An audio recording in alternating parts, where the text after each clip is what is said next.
कहते हैं अगर एक भाई दूसरे भाई के लिए त्याग कर दे तो किस्मत भी एक दिन उसके आगे सिर झुका देती है। लेकिन उस त्याग की कीमत सिर्फ वही जानता है जिसने उसे जिया हो। नमस्कार दोस्तों, मैं हूं विनोद। पिछले भाग में आपने देखा कैसे एक 16 साल का बड़ा भाई अपने छोटे भाई से कहा था, तू पढ़, मैं मेहनत करूंगा। लेकिन यह कहना जितना आसान था उसे निभाना उतना ही मुश्किल। उस रात दोनों भाइयों की आंखों में नींद नहीं थी। एक अपने भविष्य के बारे में सोच रहा था और दूसरा अपने छोटे भाई के भविष्य के बारे में। कुछ दिनों बाद घर में एक बड़ा फैसला हुआ।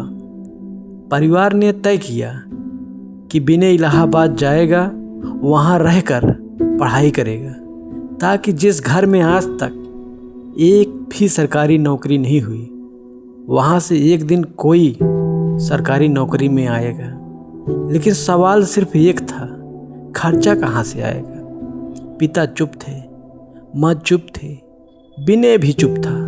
लेकिन सबसे बड़ा बेटा चुप नहीं रहा। उसने अपने पिता से कहा, बाबूजी, आप चिंता मत करिए, विनय की पढ़ाई नहीं रुकेगी। हम दोनों जहाँ भी जाना पड़े जाएंगे, लेकिन इसका सपना नहीं टूटने देंगे। कुछ ही दिनों बाद पिता और बेटा हजारों किलोमीटर दूर महाराष्ट्र के सतारा जिले पहुंच गए। न अपना घर न अपना गांव, बस एक सपना, विनय को पढ़ाना है। वहां दोनों ने फिर से समोसे की दुकान शुरू की। सुबह अंधेरा रहते उठना, आलू उबालना, मसाला तैयार करना, दुकान लगाना, रात तक खड़े खड़े काम करना, फिर अगले दिन वही मेहनत।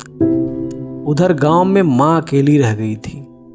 सुबह घर का काम, फिर खेती की चिंता, कटाई, घर संभालना, और हर शाम आसमान की तरफ देखकर बस एक ही दुआ मांगना, हे भगवान, मेरे बच्चों की मेहनत बेकार मत जाने देना। उधर इलाहाबाद में विनय दिन रात पढ़ाई में लगा रहता। जब भी उसे किताब खरीदनी होती, कमरे का किराया देना होता या फॉर्म भरने होते, वह बस एक बार घर फोन करता, भैया थोड़े पैसे चाहिए। बड़ा भाई कभी ये नहीं पूछता कि कितने चाहिए, वो बस इतना कहता, तू पढ़ाई कर, बाकी हम देख लेंगे। और कुछ ही घंटों में पैसे विनय के खाते में पहुंच जाते। विनय हर बार सोचता, भैया इतनी जल्दी पैसे कैसे भेज देते हैं। लेकिन उसे कहाँ पता था कि उसके खाते में सिर्फ पैसे नहीं आते थे, उसमें उसके पिता का पसीना और उसके बड़े भाई की अधूरी नींद भी शामिल होती थी। धीरे धीरे 2 साल बीत गए। अब माँ के लिए अकेले घर और खेती संभालना बहुत मुश्किल होने लगा था। शरीर पहले जैसे नहीं रहा। एक दिन माँ ने पिता से कहा, अब बड़े बेटे की शादी कर देते हैं, बहू आ जाएगी तो घर भी संभाल जाएगा और मुझे भी सहारा मिल जाएगा।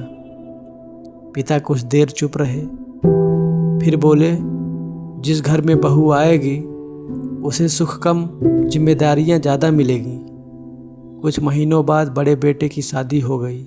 नई बहू आई, उस घर में आई। उसे नहीं पता था कि वह सिर्फ पत्नी बनकर नहीं, बल्कि एक संघर्ष करते परिवार का हिस्सा बनने आई है।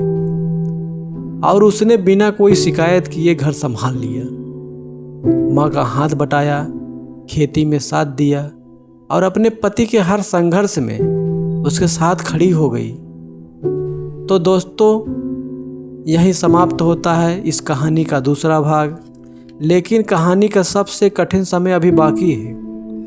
अगले भाग में देखेंगे जब एक तरफ विनय अपने सपनों के लिए संघर्ष कर रहा होगा और दूसरी तरफ उसका बड़ा भाई, उसकी पत्नी और उसके पिता अपने सपनों का त्याग करके उसके सपने को जिंदा रख रहे होंगे। क्या एक दिन इस त्याग का फल मिलेगा? क्या उस घर का सपना सच होगा? यही जानेंगे अगले भाग में। तब तक अपना और अपनों का ख्याल रखिए। मैं फिर मिलूँगा अगली कहानी के साथ। जय हिंद, वंदे मातरम।